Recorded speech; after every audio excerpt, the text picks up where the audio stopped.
Olá, gente, bom dia. Graça e paz do Senhor Jesus Cristo. Nós vamos prosseguir com as nossas exposições do livro do Apocalipse, lembrando que nós avançamos bastante, né? E chegamos no capítulo 11, já, entre os capítulos 10 e 11. Lembrando também que a parte 4 do Apocalipse é dividida entre os capítulos 8, de 8 a 11, onde João vai recontar a história da redenção usando novos símbolos. Tá? Não apenas recontando, mas aprofundando. Nós temos percebido que existe um aprofundamento nas visões e também quanto às questões dos juízos de Deus. João sempre nos conta que esses juízos são piores cada vez que ele reconta a história. Nós vemos isso ao longo do capítulo 4 até agora o capítulo 11, e vai piorar na última sessão, quando nós chegarmos nos cálices, né, da ira de Deus, que é finalmente o fim do fim, quando se diz feito está. Então nós vamos abrir a palavra do nosso Deus no livro do Apocalipse e vamos tratar juntos esses capítulos, assim como o capítulo 4 e o capítulo 5 de Apocalipse. Eles são tratados conjuntamente, uma mesma cena. Do mesmo modo, o capítulo 10 e o capítulo 11. Tendo em vista que ontem nós já passamos pelo capítulo 10, eu disse que esse é um parênteses. Só lembrando que a última visão que João teve foi de um anjo gigante, né, um anjo forte, gigante. Ele pôs os pés, um pé na terra, um pé no mar, e isso é simbólico para falar que a autoridade de Deus está em todas as partes da terra. Vamos ver ainda algumas questões no capítulo 10, que são muito importantes, eu não posso deixar de falar, a partir do versículo 8 até o versículo 11. Então, capítulo 10,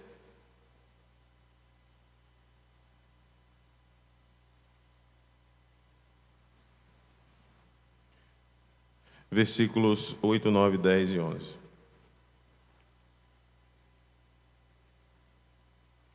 Diz assim: a voz que ouvi, vinda do céu, estava de novo falando comigo e dizendo: vai e toma o livro que se acha aberto na mão do anjo em pé sobre o mar e sobre a terra. Fui, pois, ao anjo, dizendo-lhe que me desse o livrinho. Ele então me falou: toma-o e devora-o. Certamente ele será amargo ao teu estômago, mas na tua boca doce, como mel. Tomei o livrinho da mão do anjo e o devorei, e na minha boca era doce como mel. Quando, porém, o comi, o meu estômago ficou amargo. Então me disseram: é necessário que ainda profetizes a respeito de muitos povos, nações, línguas e reis. Amém. Depois a gente entra no capítulo 11. Olhe para o slide aqui. Se você tem estudado, tem dado tempo, né, você ver o material ou ler alguma coisa, essa é uma parte muito importante por conta da pregação de João. João ainda tinha o dever a cumprir, a igreja ainda tem o dever a cumprir, assim como os profetas no Antigo Testamento tinham os seus deveres a cumprir. E um desses deveres era engolir a palavra de Deus. Existe um autor famoso, já falecido, o nome dele é Eugene Peterson. É conhecido como pastor de pastores. Ele era conhecido, né? Morreu, acredito que com 100 anos de idade. Não faz muito tempo que ele faleceu.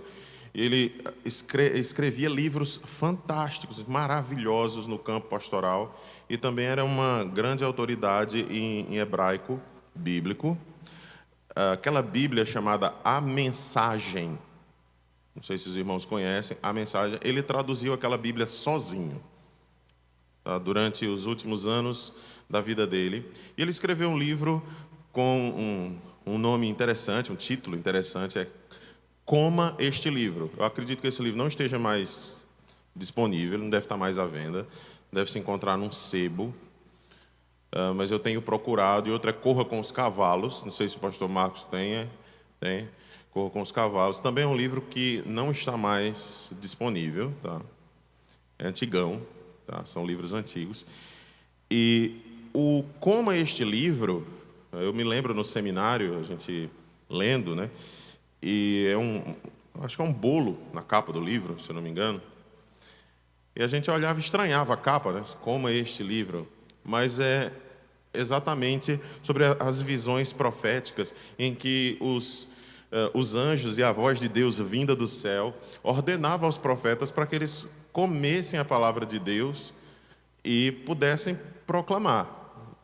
Só que a palavra de Deus é doce ao paladar, mas no estômago ela causa um amargor.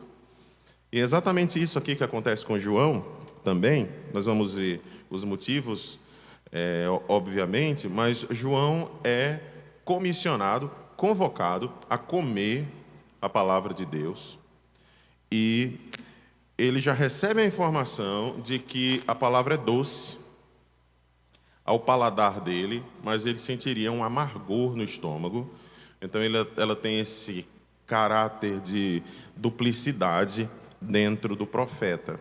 Então veja o slide, por favor, quando eu ponho da seguinte forma: a voz de Deus ordena que João pegue o livro que está com o anjo gigante, né, aquele que está de pé sobre o mar e sobre a terra, e esta é a terceira vez que se diz isso dele, ou seja, que ele está com um pé no mar, um pé sobre a terra, depois um pé no mar, um pé sobre a terra.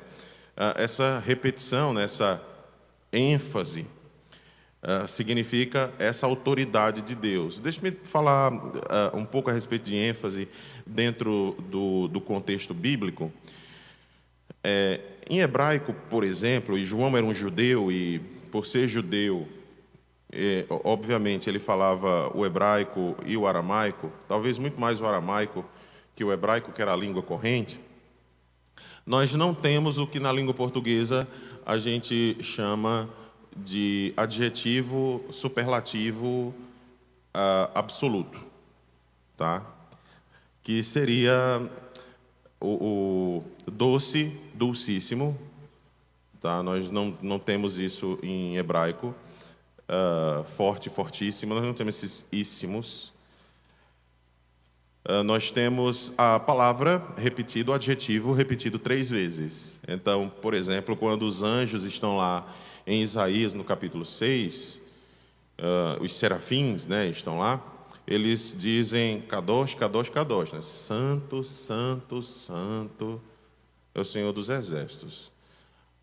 Tem as teorias mais treslocadas, né? É um santo para o Pai, um santo para o Filho, um santo para o Espírito Santo, né? A Santíssima Trindade estava... Não, é porque, como não existe superlativo comparado à nossa língua, então quando se repetia 3 vezes, se queria dizer que Deus era santíssimo, tá? É essa a ideia. Então nós temos aqui por 3 vezes João dizendo: e o anjo estava com um pé na terra e um pé no mar. Aí, alguns versículos depois, o anjo estava com um pé na terra e um pé no mar. Certo, João? Eu já entendi onde era que o anjo estava, né? E depois, o anjo estava com um pé na terra e um pé no mar.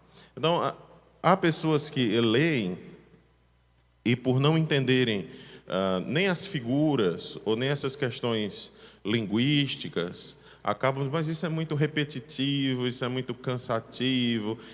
Mas você deve entender que ele era um habitante de outra cultura, era um habitante de outro planeta, nesse sentido, tá?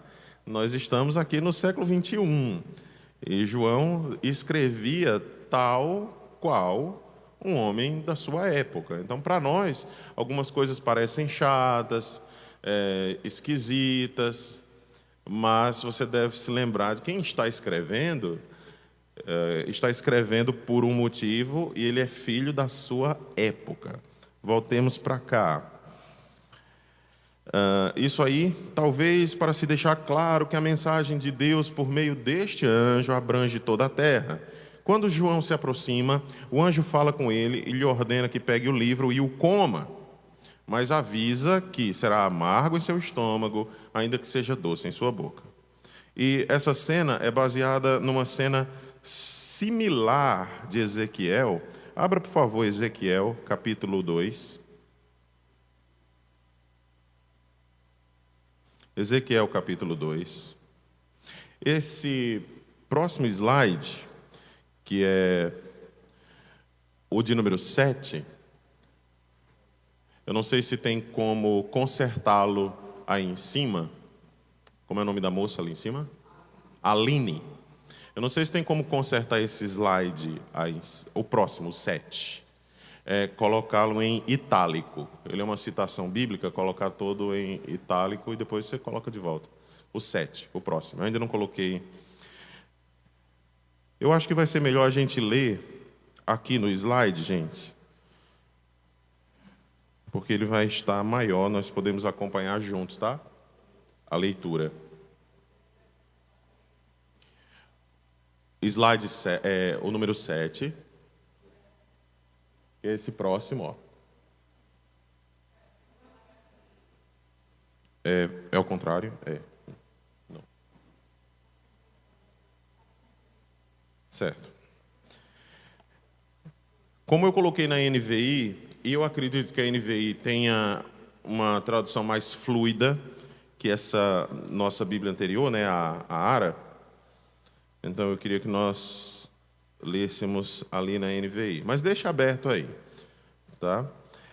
Só para nós enfatizarmos que outros profetas receberam a mesmíssima ordem, e quando João recebe essa ordem, aqueles que eram leitores do Antigo Testamento, que conheciam o Antigo Testamento, obviamente eles faziam um link, não é? Então, se João viu isso, tal qual Ezequiel viu, né? Tal qual Jeremias também recebe uma ordem similar.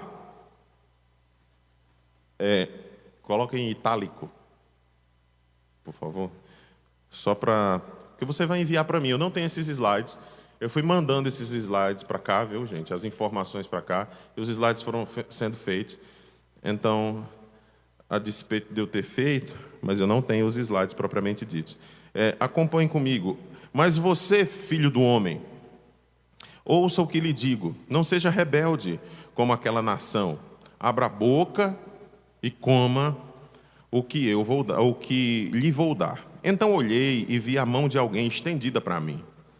Nela estava o rolo de um livro que ele desenrolou diante de mim. Em ambos os lados dele estavam escritas palavras de lamento, pranto e ais. E ele me disse: filho do homem, coma este rolo. Depois vá falar à nação de Israel. Eu abri a boca e ele me deu o rolo para eu comer. E acrescentou: filho do homem, coma este rolo que estou lhe dando e enche o seu estômago com ele. Então eu o comi. Em minha boca era doce como mel. É basicamente a mesma coisa aqui. Mas qual a diferença? A diferença é que essa mensagem que João, apóstolo, tem para pregar no Apocalipse é para o mundo. Representa a mensagem de Deus para o planeta. Essa que Ezequiel tinha era para o povo de Judá que estava cativo no cativeiro lá da Babilônia, a partir do ano de 586, quando Nabucodonosor e os exércitos da Babilônia entraram e destruíram tudo e levaram parte do povo cativo, né, para lá. Então, lembre-se sempre, há um resgate desses textos do Antigo Testamento, só que eles são elevados sempre a outro nível, né? A um nível mundial. E João está sempre fazendo isso no livro do Apocalipse. Depois nós veremos mais um texto. Obrigado, Aline, não é isso? Todavia, outra interpretação parece ser a mais acertada. Que outra interpretação é essa? A interpretação a respeito de doçura e amargor. Desculpe se alguma transição, irmãos, no seu material não fizer sentido, como, por exemplo, todavia, outra interpretação. Cadê a primeira? Não é? É como você pregar e começar de um portanto. Tem um monte de textos bíblicos que estão divididos ali, a perícope começa com portanto. Diz, portanto o quê? Não é? Se você não disse nada ainda. Tá? Então, aqui é de bom tom eu dizer aos irmãos o seguinte: existem interpretações a respeito dessa doçura e desse amargor. Isso está no material maior, que se encontra com o pastor Marcos Aurélio, mas eu acho que eu devo ter uma cópia aqui, não é possível, né?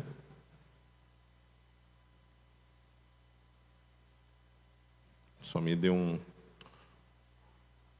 segundo. Achei. Ezequiel, como eu acabei de dizer, ele era um profeta do exílio babilônico e sua mensagem era de condenação ao seu próprio povo, que mesmo lá, castigado na Babilônia, tendo sido desterrado, tendo sido expoliado, permanecia impenitente. Então esse povo não tinha se arrependido, mesmo que Deus tivesse acabado de castigá-lo, levando-o para a Babilônia. João aqui é comissionado não para falar a Israel, mas ele é comissionado a falar para... Olha o que o texto nos diz, por favor.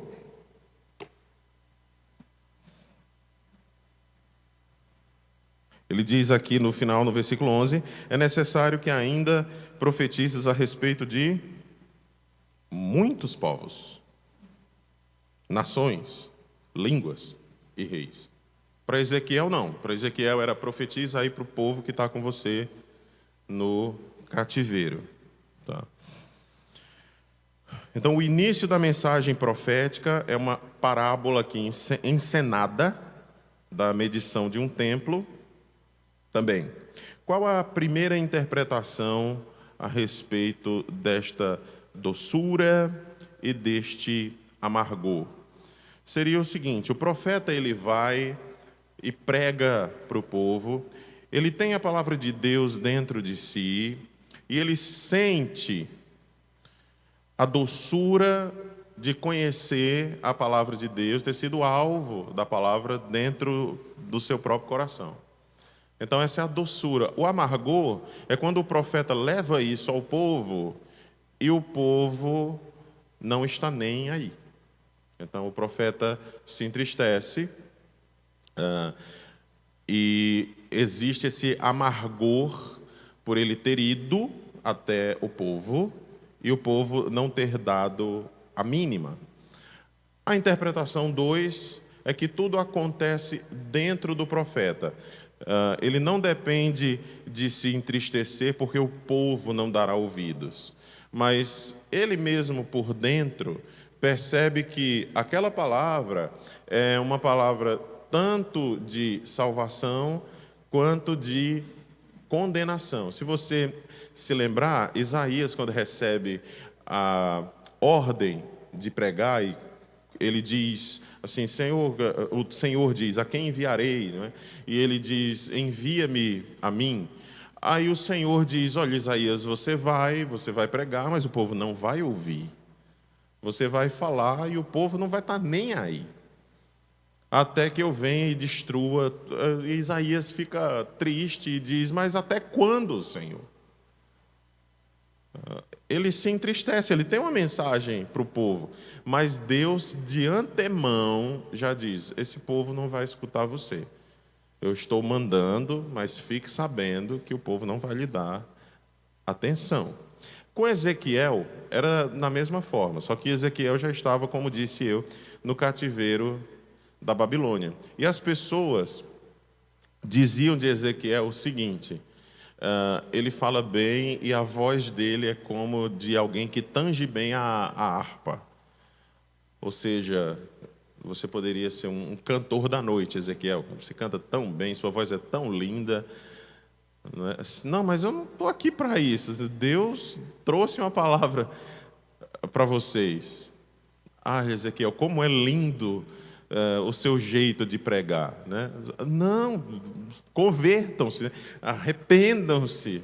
Ah, Ezequiel, fala mais, é tão bonito ouvir você falando, né? Isso, entre os capítulos 30 a 33, o povo trata Ezequiel dessa forma. Então, ele tem a doçura de levar a palavra, mas ele também tem o amargor dentro de si mesmo. Olha mais uma vez para o slide.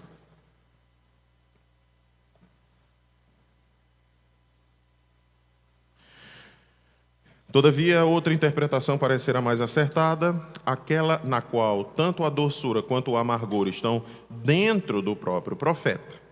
A explicação é simples, a que eu dei: o profeta recebe a palavra de Deus, se alegra nessa palavra. Entretanto, sua mensagem também será de condenação para o mundo descrente. Isso causa amargor ao seu próprio coração. Ele sente tristeza quando os escarnecedores desdenham da palavra de Deus.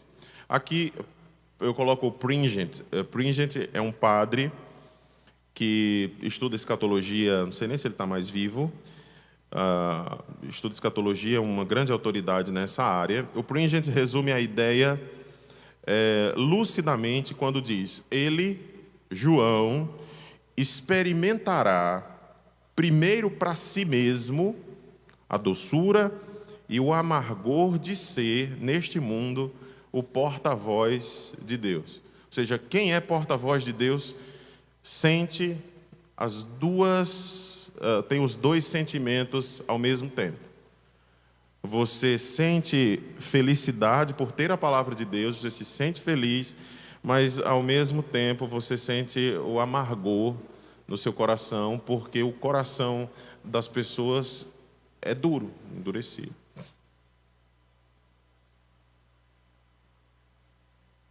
Vamos para o capítulo 11. Quem está com o microfone? Vou pedir ao reverendo Marcos Aurélio que leia o capítulo 11 para nós. Peço a atenção dos irmãos, se você puder. Eu acredito que ele deve ler na NAA, não é? Isso. Então os irmãos ouvem, porque tem algumas coisas que diferem da sua tradução, que deve ser a ARA. Foi-me dado um caniço semelhante a uma vara, e também me foi dito: levante-se e vá medir o santuário de Deus, o altar e os que adoram no santuário.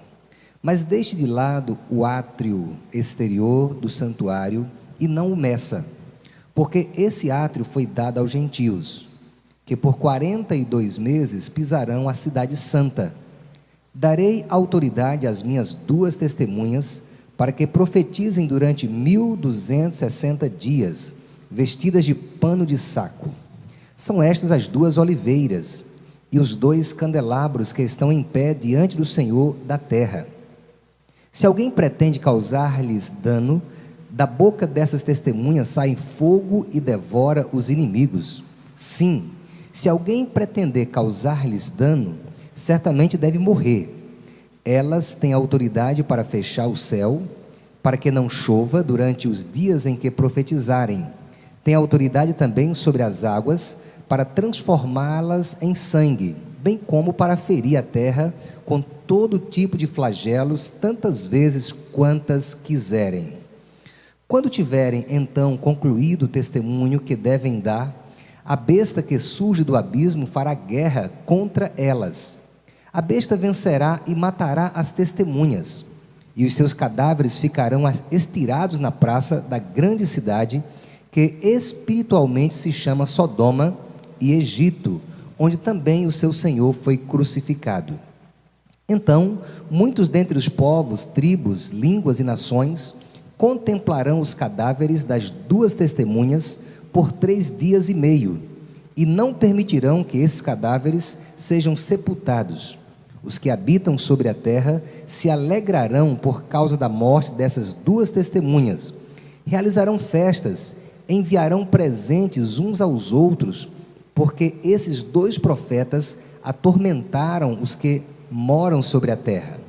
Mas depois dos 3 dias e meio, entrou neles um espírito de vida vindo da parte de Deus, e eles se ergueram sobre os pés. E aqueles que os viram ficaram com muito medo.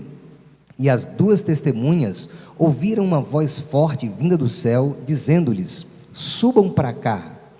E subiram ao céu, numa nuvem, e os seus inimigos as contemplaram. Naquela hora houve grande terremoto, e ruiu a 10ª parte da cidade. Nesse terremoto morreram 7.000 pessoas. As outras pessoas ficaram aterrorizadas e deram glória ao Deus do céu. Passou o 2º ai. Eis que sem demora vem o 3º ai. O 7º anjo tocou a trombeta, e houve no céu vozes fortes dizendo: o reino do mundo se tornou de nosso Senhor e do seu Cristo, e ele reinará para todo sempre. E os 24 anciãos que estavam sentados no seu trono diante de Deus prostraram-se sobre o seu rosto e adoraram a Deus, dizendo: graças te damos, Senhor Deus Todo-Poderoso, que és e que eras, porque assumiste o teu grande poder e passaste a reinar.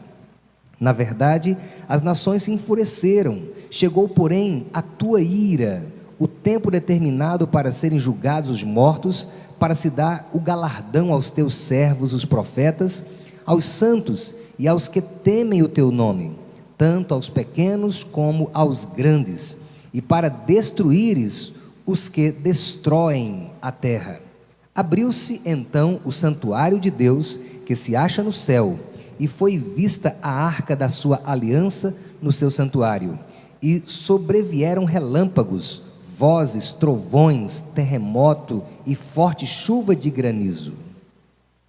Bem, irmãos, se há em Apocalipse questões de visões, e eu quero trazer de volta à memória de vocês que João está tendo uma visão. Então, se há um texto visionário em Apocalipse, esse aí é um dos pináculos, tá? Nós estamos chegando no Everest, já. Nós não devemos esperar literalidade dentro desse texto e achar que 2 homens virão para pregar como 2 testemunhas. Esse texto não pode ser interpretado assim. Não tem como ele ser interpretado dessa forma, a não ser que haja um espírito tão literalista em você, como no dispensacionalismo clássico, que você acredite de fato que descerão 2 homens, esses 2 homens vão pregar o evangelho para o planeta inteiro, coisa que a igreja não fez ainda, tendo 2000 anos. Tá? Então, lembrem-se de João, quando, no capítulo 4, ele diz que abriu-se uma janela no céu, uma porta, e ele foi levado lá para cima, e ele diz que passou a ter visões. Tá? Eu digo isso, não porque eu não já tenha dito 350 vezes, mas porque este capítulo de Apocalipse, capítulo 11, é um capítulo extremamente disputado por todo mundo que lê Apocalipse. Então, geralmente quem lê o Apocalipse chega aqui e esquece do que João disse no capítulo 4. Conheci uma senhora em Recife que ela tinha lido o Apocalipse 36 vezes. Era o livro que ela mais gostava na Bíblia, né? 36 vezes ela tinha lido o Apocalipse. Mas, sem essas percepções de números, sem essas percepções de que ela já tinha passado 36 vezes por todas essas palavras, mas ela não tinha parado para perceber, peraí, João está me dizendo, ele está me dizendo que teve uma visão. Aqui no capítulo 11, ele diz que a cidade espiritualmente se chama Sodoma e Gomorra. Tá? Espiritualmente, já está mais que claro, ele está dizendo. Então nós não podemos, não, Sodoma e Gomorra vão ser reconstruídas, tá? E elas vão ser destruídas de novo, virão essas duas testemunhas. Não, isto é uma visão. Sodoma e Egito. E a cidade que outrora era cidade santa, onde Jesus foi crucificado, que é Jerusalém. Ou seja, Jerusalém, que é, entre aspas, a cidade santa, entrou aí como uma cidade maldita, né? Uma cidade amaldiçoada. Então nós temos Sodoma, Egito, a própria Jerusalém. Tá? Isso para um dispensacionalista é terrível, né? Jerusalém amaldiçoada, mas eu achei que Jerusalém brilhasse como ouro. Vamos continuar. Então veja, essa é a segunda parte do interlúdio entre a sexta e a sétima trombetas. Lembrando que João sempre faz isso, ele fez isso entre o sexto e o sétimo selo. Quando nós esperávamos o sétimo selo, veio um interlúdio, capítulo 7. Quando nós esperávamos a sétima trombeta, aí veio o interlúdio. Aqui ainda faz parte, tá? Agora sim. Agora o pessoal vê. E por ser a clara continuação do texto precedente, não deveria existir divisão entre este capítulo e o capítulo anterior. Então, o leitor deve entender como texto, né, ato contínuo, o fim do capítulo 10, prosseguindo até o capítulo 11, versículo 13. Veja, leia comigo essa passagem aí. João está mais uma vez numa visão aí, na qual é recriada uma outra visão, a saber do profeta Ezequiel, de novo, quando este é tomado por Deus. O tal se deu entre os capítulos 40 e 43 de Ezequiel, e deixe-me fazer uma nota de rodapé. O livro menos lido da Bíblia é o livro de... Se você disse Levítico, você errou. É o livro de Ezequiel. Tá? Então, para estudantes de Apocalipse, é péssimo não conhecer Ezequiel. E Ezequiel é um livro gigante mesmo, e é um livro sine qua non para Apocalipse, só que é o menos lido, infelizmente. Tá? Jeremias também é pouco lido. Mas mal sabem vocês, talvez alguns saibam, qual é o maior livro da Bíblia? Qual é? Jeremias. Jeremias é o maior livro da Bíblia. Se você juntar todo o livro dos Salmos num só, tá? Jeremias é maior que ele. Jeremias também é um profeta que precisa ser estudado para você jogar alguns textos lá para Apocalipse. Tá? Daniel também. Né? Talvez Daniel e Ezequiel e Jeremias em terceiro lugar. Está escrito na profecia de Ezequiel: eu vi um homem que parecia de bronze, ele estava de pé, junto à entrada, essa é a entrada do templo. Ezequiel está tendo uma visão, ele é tomado pelo Espírito, e ele está ali, digamos, sobrevoando Jerusalém, e ele está vendo o templo. Tá certo? Com uma corda de linho, uma vara de medir na mão. E ele me disse: filho do homem, fixe bem os olhos e procure ouvir bem. E preste atenção a tudo o que vou lhe mostrar, pois por isso você foi trazido aqui. Conte à nação de Israel tudo o que você vai ver. Então, a visão deveria terminar e ele deveria ir para o povo que estava em cativeiro junto com ele e falar sobre essa visão que ele havia tido, não é?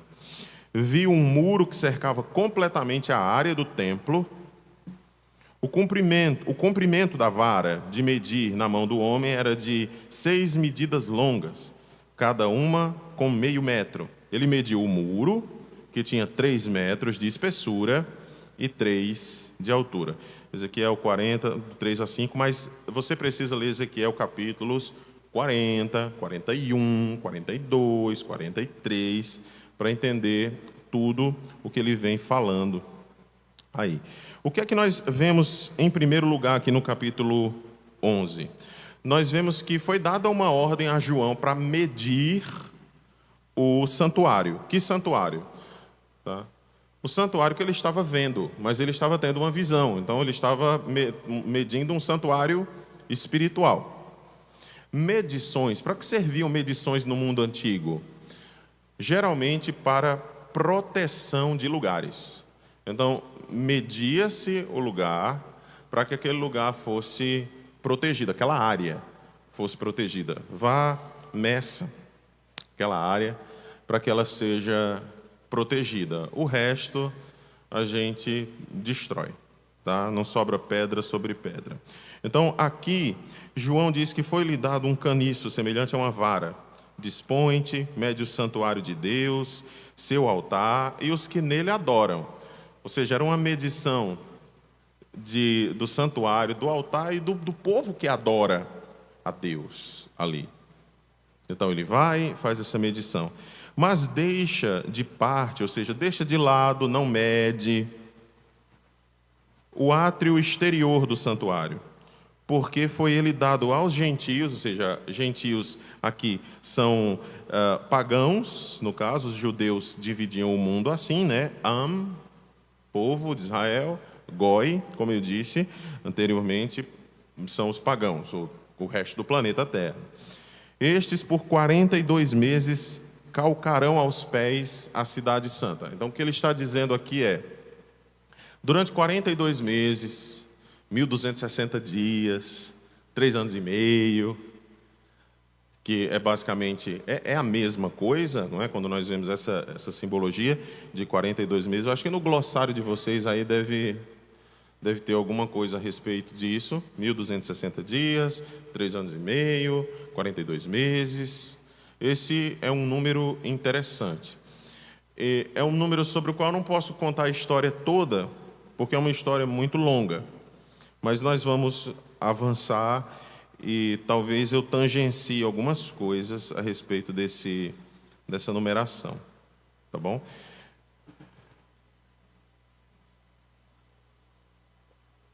É para ter o 3 aqui. Aqui não tem. Entendemos que o templo aqui retratado é espiritual. O que faz das visões preterista, que é a visão preterista? A visão preterista é a visão que tudo aconteceu lá no passado. Se tudo aconteceu lá no passado, o Apocalipse já aconteceu. Então, nós só, de novo, estamos tendo aqui uma aula de história.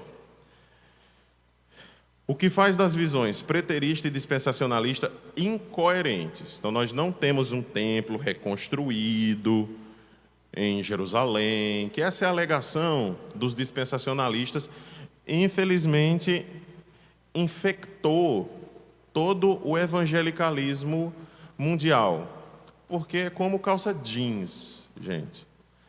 Tá? É como calça jeans. Os americanos inventaram o jeans e a gente está aqui usando jeans. Lá, eles inventaram a visão dispensacionalista. Então, quando o evangelicalismo vem para cá, e muitos estudiosos, pregadores, pastores, denominações inteiras, adotaram essa visão dispensacionalista, então o que é que a gente espera? A gente espera a mesma coisa que a visão dispensacionalista espera, porque quando é que o templo vai ser reconstruído? né? A gente vai lá e assiste alguns canais sobre arqueologia, sobre algumas coisas. Olha, já está tudo pronto para o terceiro templo ser reconstruído. Só que tem a mesquita de Omar, lá no meio, onde o templo deveria ser construído. Não, mas tem um espaço, tá? Vocês não sabem, tem um espaço que dá certinho o tamanho do templo. Gente, João está dizendo que está tendo uma visão. Não é possível. Tá? Não é possível que ele diga, olha, isso aqui é espiritual. Aí você diga, e cadê os tijolos? Quando é que a gente vai começar a construir? Cadê o mestre de obras? É espiritual. Certo, vamos ali comprar o cimento. Mas não é possível.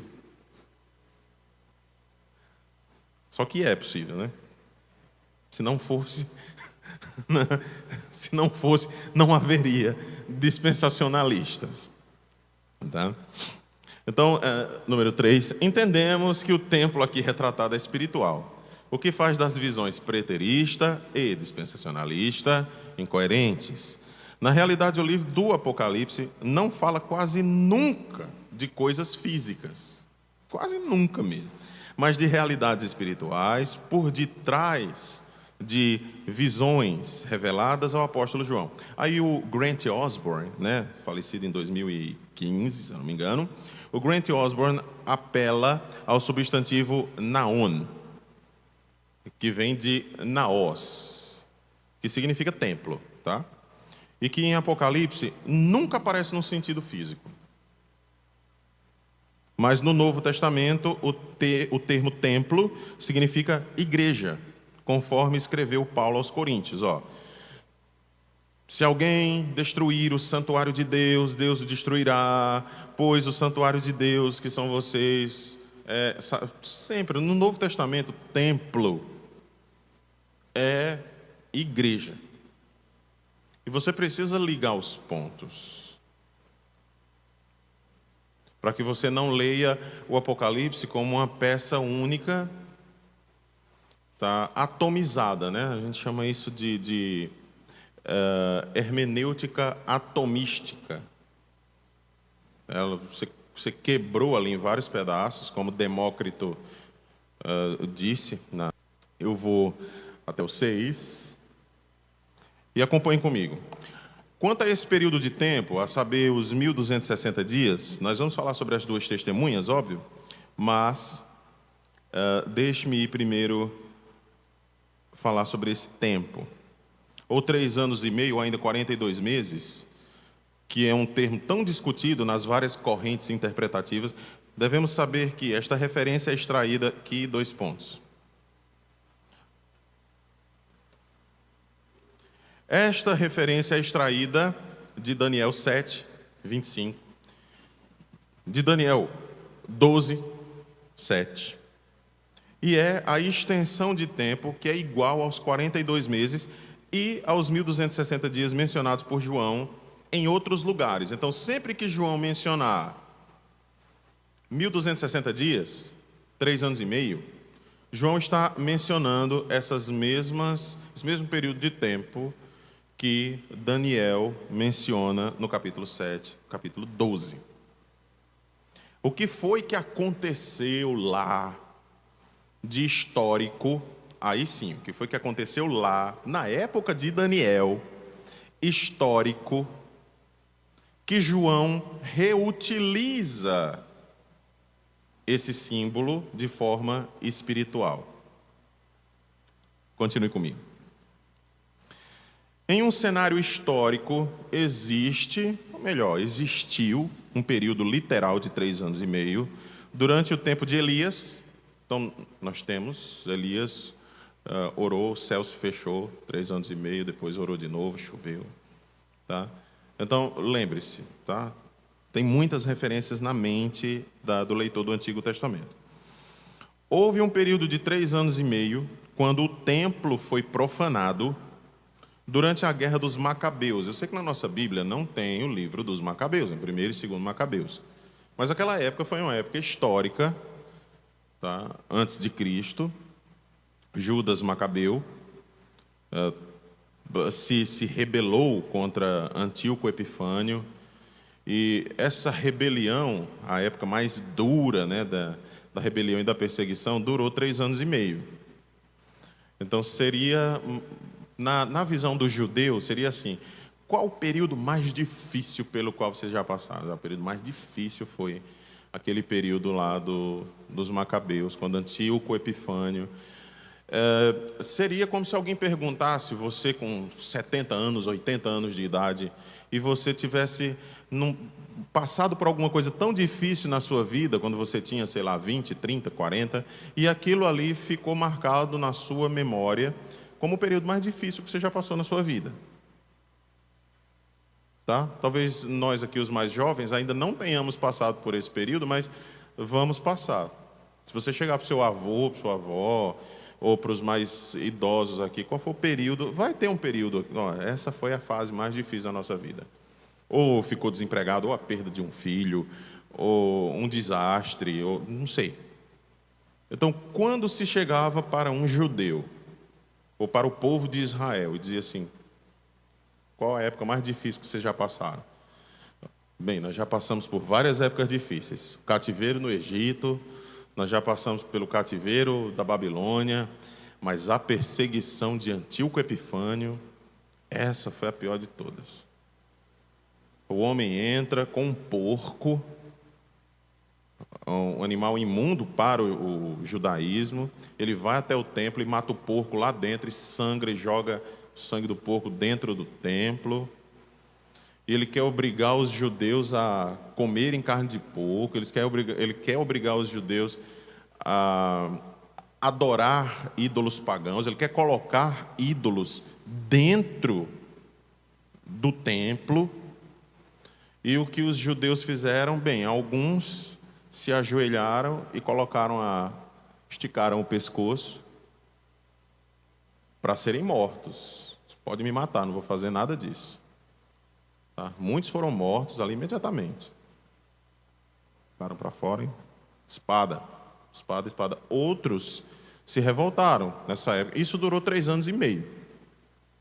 Então o que é que João está fazendo aqui?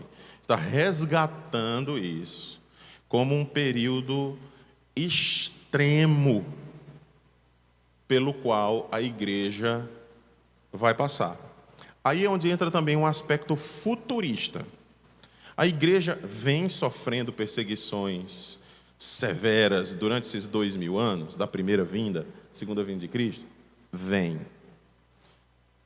Mas a igreja já passou por tudo que deveria passar? Não. Então existe um aspecto que nós chamamos de aspecto futurista.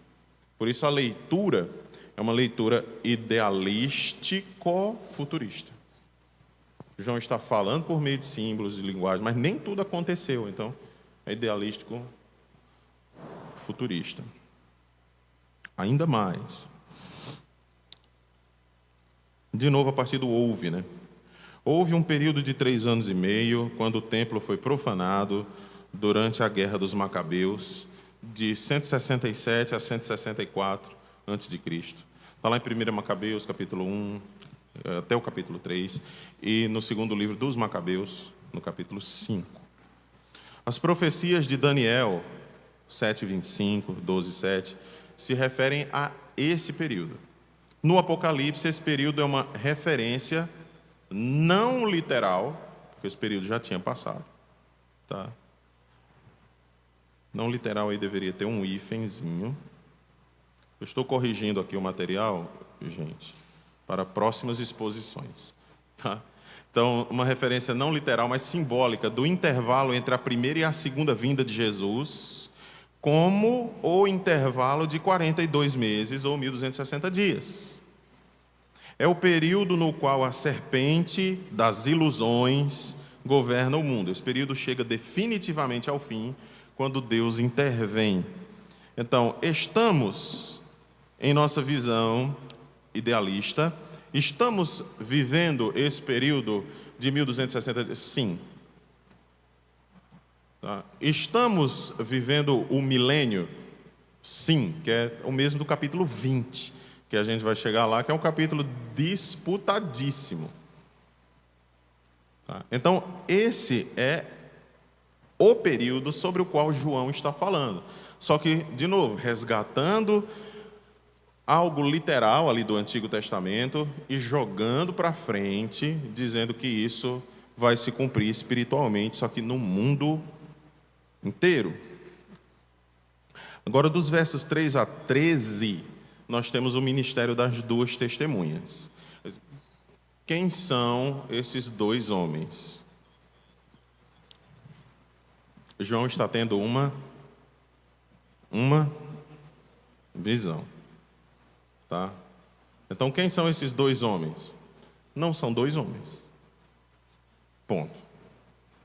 Tá? Primeiro, não são dois homens. E nem duas mulheres. E nem duas mulheres. E nem duas crianças, nem dois nada. João está tendo uma visão. Na visão, a representação é a representação de dois homens. Tá? Visão idealista. Nós estamos no ponto 7. Não. Agora, houve uma discrepância agora, viu, Aline? 1, eu aprendi seu nome. 2, o 7 para mim está 6 aqui. Mas vamos. Agora, dos versos 3 a 13, temos as duas testemunhas e o ministério delas. Não devemos esquecer que João está numa visão profética e vê realidades espirituais apresentadas por meio de símbolos.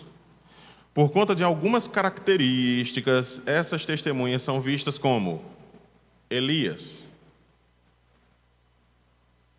Moisés. João, por outro lado, em sua visão, está dando características de profetas que realmente existiram, usados por Deus no Antigo Testamento, não porque eles voltarão, mas porque espiritualmente representam o amplo e poderoso ministério da igreja no mundo todo. Olha aí comigo dos versículos 3 em diante. Darei as minhas duas testemunhas que profetizem por 1260 dias. Ó, tá vendo o número? 42 meses, 3 anos e meio. Vestidas de pano de saco. Isso aqui era quando um profeta pregava arrependimento. Arrependam-se, arrependam-se, arrependam-se. Então ele personificava uma pessoa arrependida. Estava vestido de pano de saco.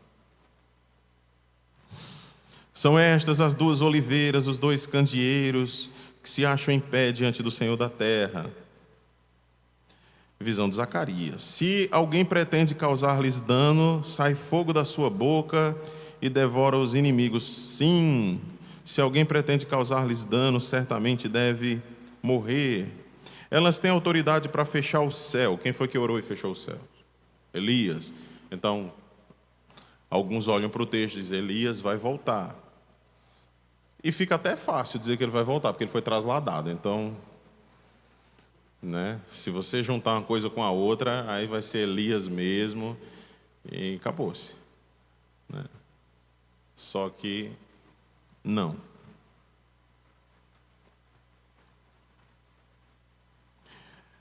que mais? Tem autoridade também sobre as águas para convertê-las em sangue. Moisés. Primeira praga do Egito. Né? Bate o cajado lá e a água se transforma em sangue. Então voltarão Moisés e Elias. Não, ele está dando características desses profetas. E que, de novo, serão elevadas, como eu tenho dito, à enésima potência. Isso é um juízo sobre o planeta. E aqui, testemunho para o planeta. Quem é que testemunha para o planeta? Vocês se lembram muito bem de Atos, capítulo 1, versículo 8, não lembram? que é que diz lá? Mas recebereis poder ao descer sobre vós o Espírito Santo. E sereis minhas testemunhas onde? Aqui onde vocês estão, em toda a Judéia, Samaria e até os confins da terra. Não é Moisés e Elias, mas vocês não vão conseguir fazer isso não. Jesus abriu parênteses, vocês não vão conseguir fazer isso não. Depois eu mando mais 2. Tchau, gente. Aí sobe. Não, é assim que acontece. Tá? A igreja vai cumprir o propósito dela durante esse período de primeira vinda do Senhor até a segunda vinda do Senhor. Tá? Representada aqui por 2 testemunhas. Mas continuemos. A partir do bem como para ferir a terra com toda sorte de flagelos, tantas vezes quanto quiserem. Quando tiverem então concluído o testemunho, ou seja, quando acabar o tempo, vocês vão testemunhar daqui até aqui. A besta que surge do abismo, aqui, Satanás, pelejará contra elas, contra essas testemunhas, e as vencerá e as matará. Perseguição ferrenha contra a igreja, mas lembre-se, de onde é que João está tirando isso? Da época em que Antíoco Epifânio entra e mata os judeus. Ele está tirando desse período complicado que aconteceu literalmente em Israel, e aqui ele está trazendo para a igreja. E o seu cadáver ficará estirado na praça da grande cidade, que espiritualmente se chama Sodoma e Egito, onde também o seu Senhor foi crucificado. Olha para mim lá em cima de novo.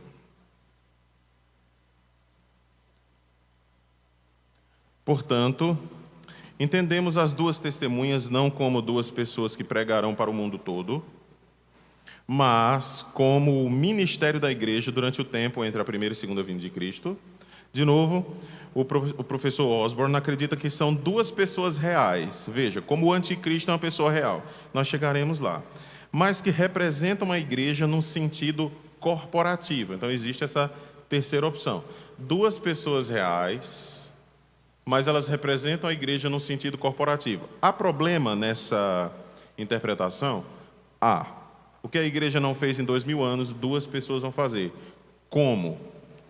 Pela rádio, pela internet, pela TV, voando sobre os céus. Eles são gigantes, enormes. A voz deles, quando eles falam numa cidade, é ouvida em metade do planeta. Quando o outro fala, é ouvido na outra metade. Como se daria isso de forma literal? Mas que representam a igreja no sentido corporativo. Elas são 2 testemunhas por alguns motivos encontrados na própria Escritura. Por exemplo, a lei exigia 2 testemunhas para acusar alguém. João era um judeu, então ele tem esse background do Antigo Testamento. 2 testemunhas era o que era usado. Por exemplo, para se acusar um presbítero na igreja. O que é que o apóstolo Paulo, escrevendo a Timóteo, diz? Não aceite acusação contra um presbítero, tá? A não ser que se levantem 2 testemunhas. Isso aí vem da lei de Moisés. Tá? Então você tem que fazer novamente esses somatórios aí de textos para que isso aconteça. Eu acredito que eu tenho colocado alguns textos aí. Abram, por favor, Números 35, 30. O Senhor Jesus também fez isso. Ele mandou os discípulos pregarem de 2 em 2. E vocês não sabem quem é que faz isso hoje em dia, achando que estão cumprindo o mandato de Cristo. Os mormons e as testemunhas de Jeová, exatamente. Tá? Eles não estão vestidos de saco, não. Eles estão na beca, né? Assim, ou de casa. Posso falar do inferno para vocês? Posso falar sobre Satanás para você? Gostaria de ir para o inferno 2 vezes mais rápido do que o que você já vai? É basicamente isso que eles vêm ensinar na porta. Tá? Números capítulo 35, versículo 30. Reverendo, você poderia ler? Números 35, 30.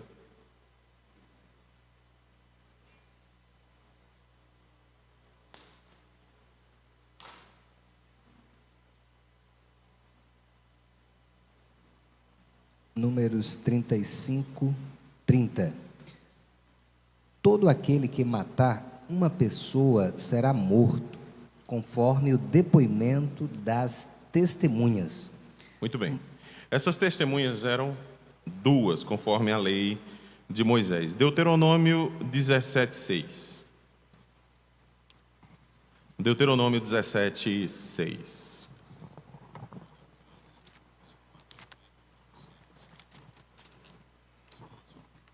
Por depoimento de 2 ou 3 testemunhas, será morto o que houver de morrer. Por depoimento de uma só, não morrerá.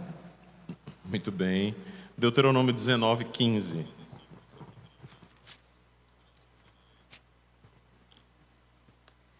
Uma só testemunha não poderá se levantar contra alguém por qualquer iniquidade ou por qualquer pecado, seja qual for que cometer.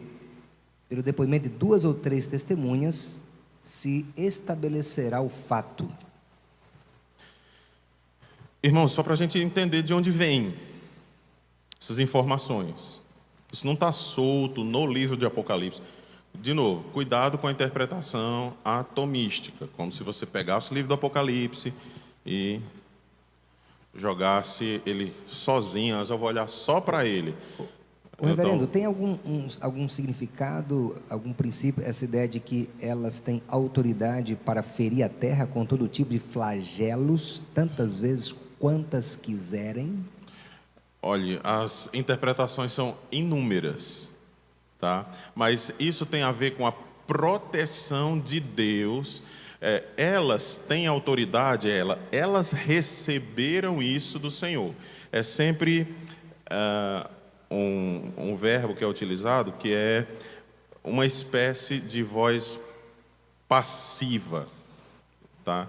Recebem isso como não saindo delas mesmas, porque a igreja não foi chamada para destruir a terra, mas quando acontece alguma coisa contra a igreja, Deus intervém e a igreja é poupada, não toda a igreja, porque senão não haveria igreja perseguida, mas a igreja é sempre poupada. Uma frase que é recorrente entre os católicos romanos, entre os estudiosos católicos, não entre os católicos nominais, mas os estudiosos, é assim: a igreja sempre enterrou os seus inimigos. Se levantam, o mundo se levanta contra a igreja, impérios se levantam contra a igreja, aquele império é destruído, o imperador morre do dia para a noite e a igreja continua. Claro que quando o catolicismo romano diz isso, eles estão falando sobre a igreja católica apostólica romana, né? Para eles é a única igreja, verdadeiramente igreja. Mas se você estender esse conceito e estudar a história da igreja, você vai perceber que de fato Deus se levanta e protege o povo, destruindo os seus inimigos. As portas do inferno não prevalecem contra a igreja, porque Deus vem e intervém. Então não é a igreja destruindo o mundo. A igreja combate o mundo com a palavra. Então a palavra causa esse desconforto no mundo e o mundo se levanta contra a igreja. E de novo, apelando para Atos dos Apóstolos capítulo 9, que é a conversão lá de Saulo de Tarso, Quando você combate a igreja, na verdade, você está combatendo o próprio Cristo. O que é que Jesus pergunta a Saulo? Jesus não pergunta assim: Saulo, Saulo, por que persegues a minha igreja? Eles estão tão tristes? Não. Saulo, Saulo, por que me persegues? Então, Jesus toma a dor para si. Então, essa intervenção, tá? Esses flagelos, isso que a igreja causa, não é a igreja no sentido de ela combater, ou no sentido de ela fazer mal ao mundo, mas de Deus sempre intervir, tá? na história, protegendo seu povo. Podemos dar uma paradinha ou quer concluir o pensamento, reverendo? Pode. Podemos dar uma paradinha agora? Ou quer concluir o pensamento? Deixa-me ver aqui uma coisa. Podemos. Aí Podemos? Podemos. Ok, gente, uma rápida parada.